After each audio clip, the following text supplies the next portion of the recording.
Well guys, today we're gonna have kind of a change of pace. We're gonna bluegill fish today. We're gonna see if we can find some bluegill beds and maybe catch a few bluegill. We're gonna scan around and use our side imaging to try to find some bluegill beds. I'm gonna show you what they look like on the side imaging, and hopefully we'll catch a few for you, and we'll give you a few tips along the way. Bluegill are pretty easy to catch, so you really don't need any tips, but I'll show you some things that I do to catch bluegill.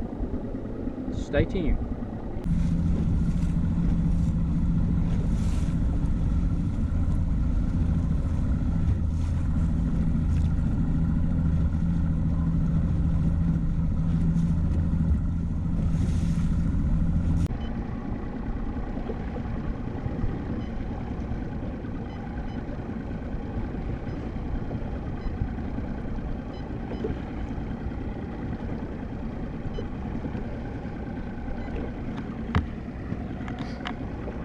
Guys, that's what we're looking for right there. I don't know if you can see it. There's a glare on the screen, but what I've done when I found them, I've marked the bed. That's a pretty huge bed, and there's actually a few fish showing up in it. I don't know if you can see it, but those white specks right there are the fish that we are looking for.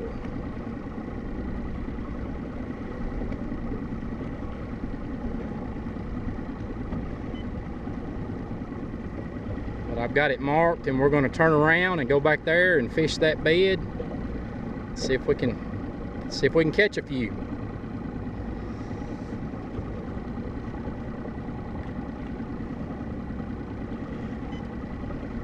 But as you can see, there's a hole in the grass, and that's one of the places that the fish like to bed. They'll make their beds in between that's eelgrass that we're looking at there, and they'll make their beds in the little holes in the eelgrass or on the outside edge of the eelgrass. Let's see if we can catch a few.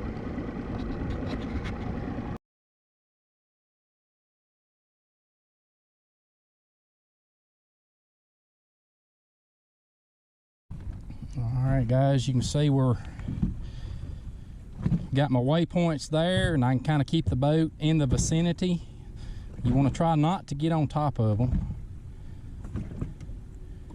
but we're about to see if we can catch a few of them.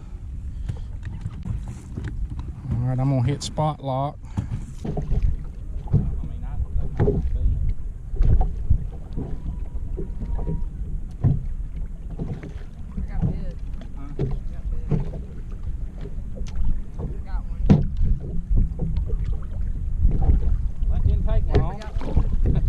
That didn't take long. All right.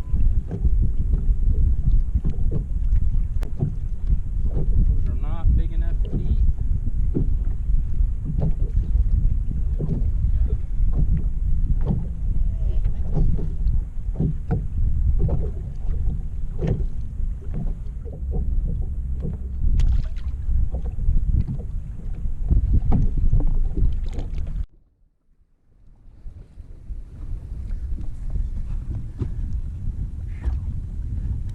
See, it's right over there.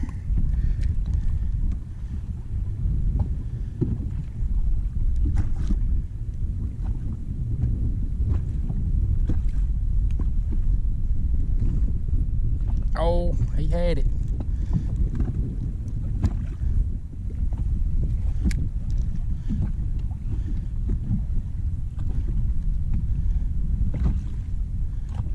There he is. They will hit though. That's a keeper there. Yes, sir. Guys, the boys are using crickets. And when you get on these things, they will hit just about anything that you put in there. That's a hand sizer there, but I'm using a Berkeley Gulp tiny minnow. I don't know. Well, there went that one back in the water.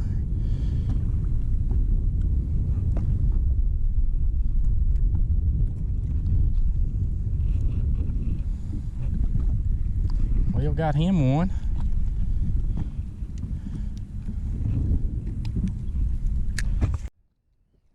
There he is. I got another one on the other drop.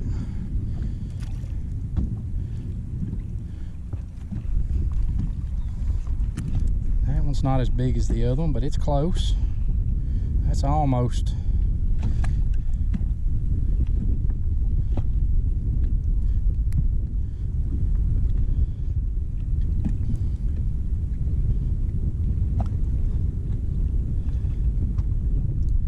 Another one on the Berkeley Gulp minnow.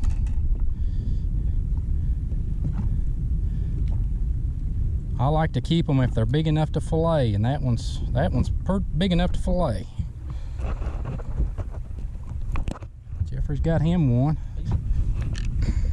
Well, we're timed up. Jeffrey got that'll probably. There's nothing to hook on there. It should just kind of. Good job, Wilbur. Will got him another one.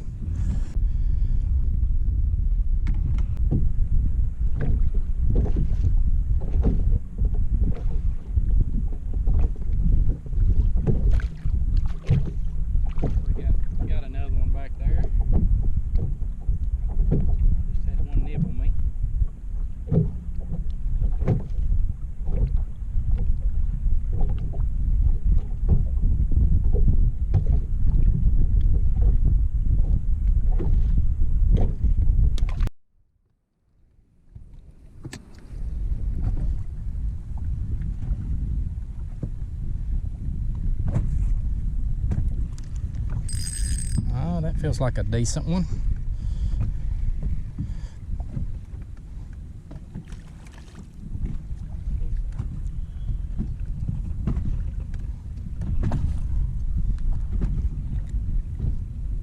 We'll throw him back. That one's almost big enough to keep, but we'll throw him back. Guys, what I'm using here is just a basic drop shot.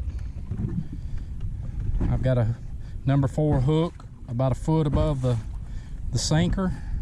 We're in about 6 or 7 foot of water here, and it's a little bit windy, so this drop shot rig's the easiest way to fish. I like to use these Berkeley Gulp shads because I don't have to rebait every time.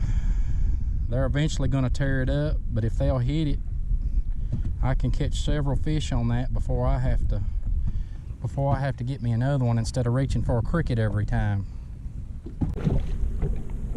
Try one. Got him one, Will.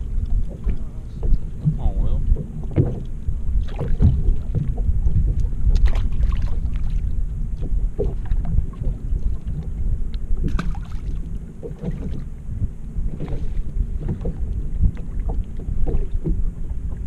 Say on the end of your cast, Jeffrey.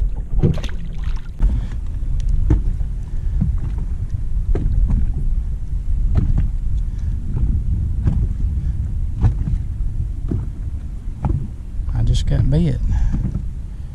I just got bit again. There he is. That's a little one, I believe. Yep.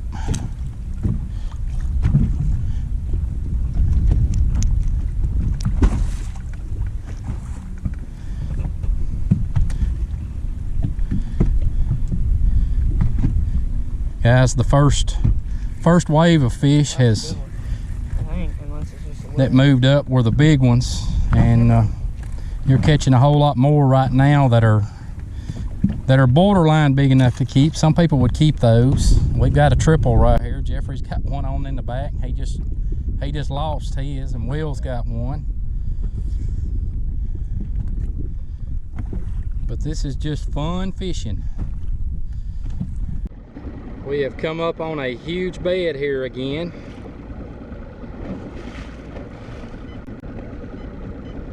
I'm going to mark these.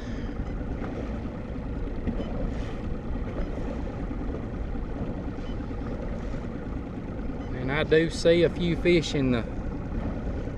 Boy, that one right there that one is huge. if we get on that one right there, we should be able to cast just about anywhere and catch those. But there again, this is the eelgrass right here, and the bluegills have made their beds in the open spots in the eelgrass. But I've marked them, and this is the second place we fished. We caught about 25 on the first one and only had just a handful that was big enough to keep. But we're gonna turn around and fish this one and see if we can catch a few more. I'm gonna see if I can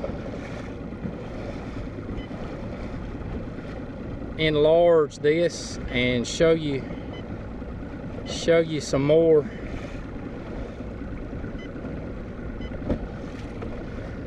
I don't know if you can see them on the, but there's a few specks right in the middle of those holes, and that's showing the fish. I hit the wrong button. All right, but we're gonna turn around and see if we can catch a few of them.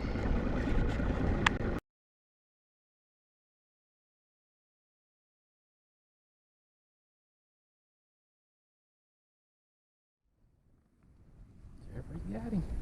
They probably feel good on that stiff rod there.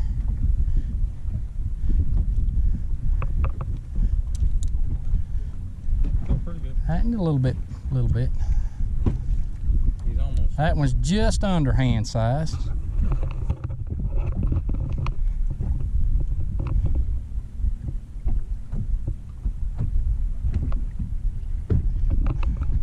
He almost. Will's got him one. That one's close to a keeper. Yeah, I believe that one will fillet, Will.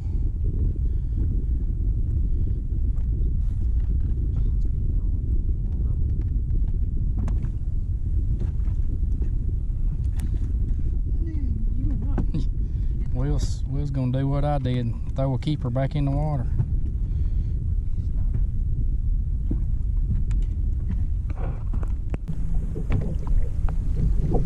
There he is. Good one? I don't know. Yeah. They all feel good on this trip. That's a hand size one. That's definitely.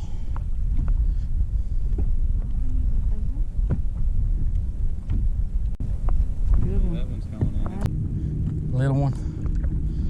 Oh, I finally got one.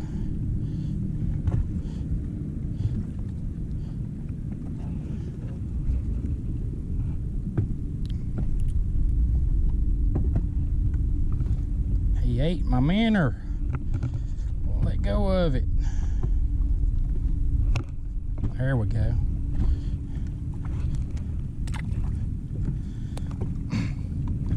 Guys, I know these aren't the biggest fish in the world, but this will at least show you what to look for, and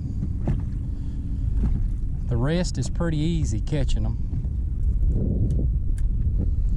Guys, this is what, it's actually a gulp minnow that I'm using. Will might have hung into a good one. He fooled him, he was just fighting him good. Actually, it kind of got bigger. And Jeffrey got him one.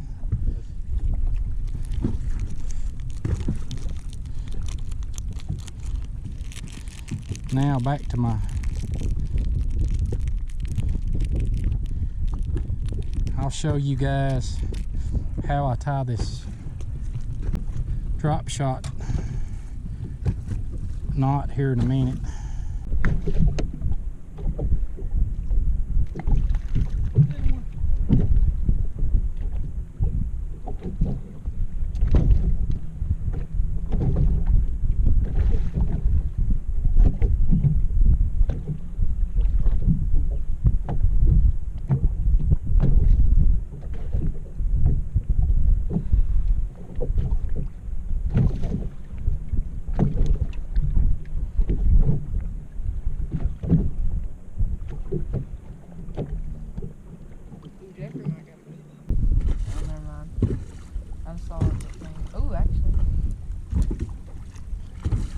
Yep. That'll keep.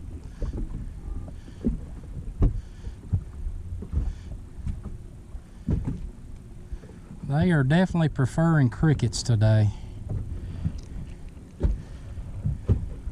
We are about to run out.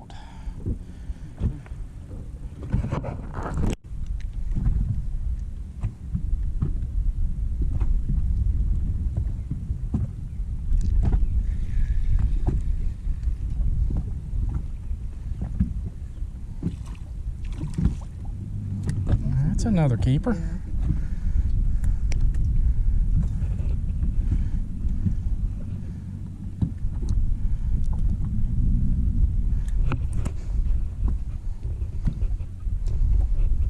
Almost a hand size. That one's probably big enough to fillet.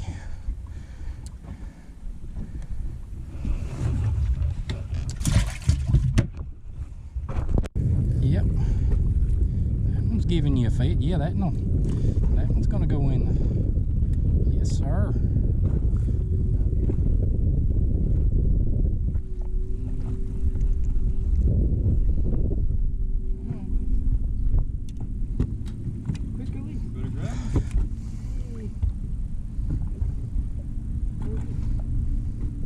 Yep.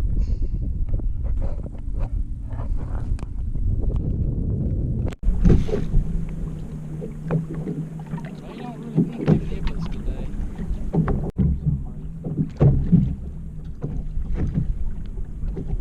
A good one, Jeffrey? I feel like it.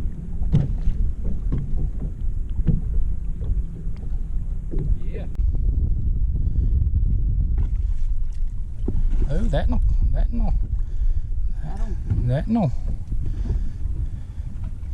That's what we're looking for. That one looks rough.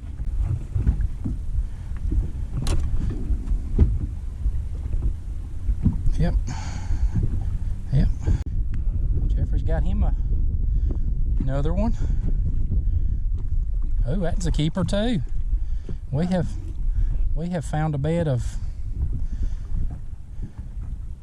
almost hand sizers. You catch that one? Yeah. That one will definitely fillet.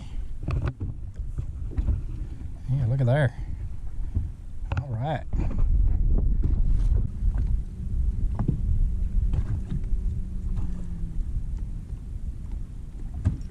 There he is. It feels like a good one. Oh yeah. Yes sir, that's the biggest one.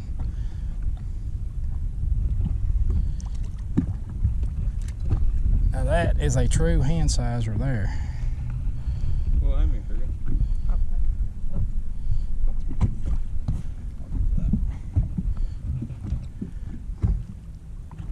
I'm gonna try not to throw this one back. I'm gonna fillet that one.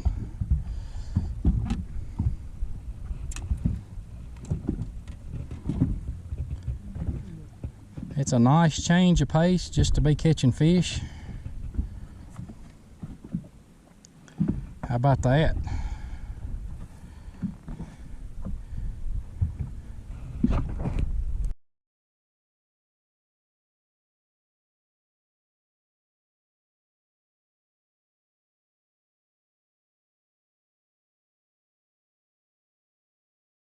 I'm going to show you how to tie a pretty neat drop shot knot that I have actually just recently found out about. It helps to keep the hook straight up and down in that manner.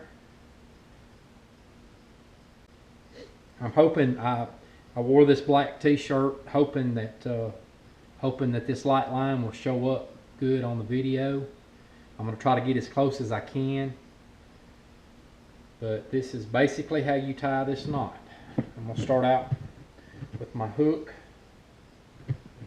This is the tag end right here, the very end of it. I'm going to start it through,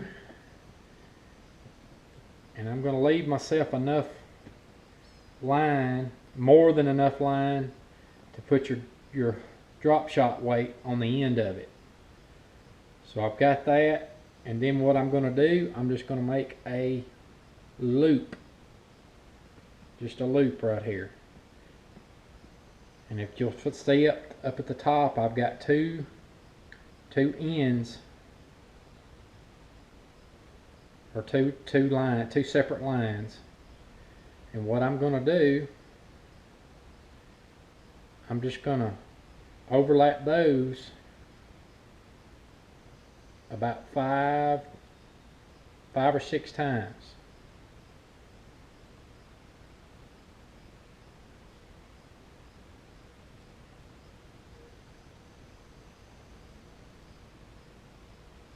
And then what you will see when you get those three, you'll have the loop right there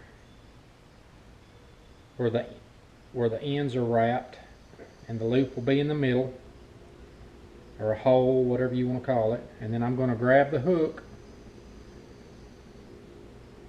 and I'm going to place it back through, but not completely through. You want to hold it so that it doesn't create another loop after it goes through.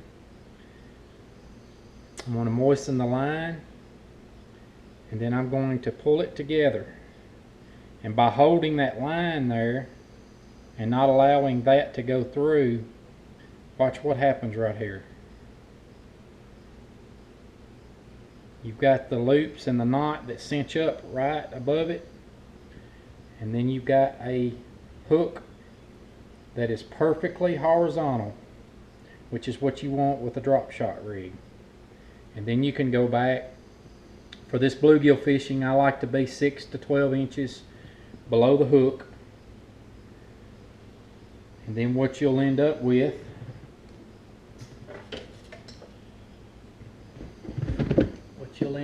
is this right here.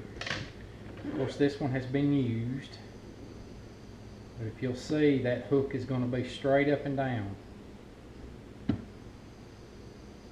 in the water column, and you will still catch fish if it's not straight up and down, but the main thing is that the hook is pointing upwards and not down. But there you have it.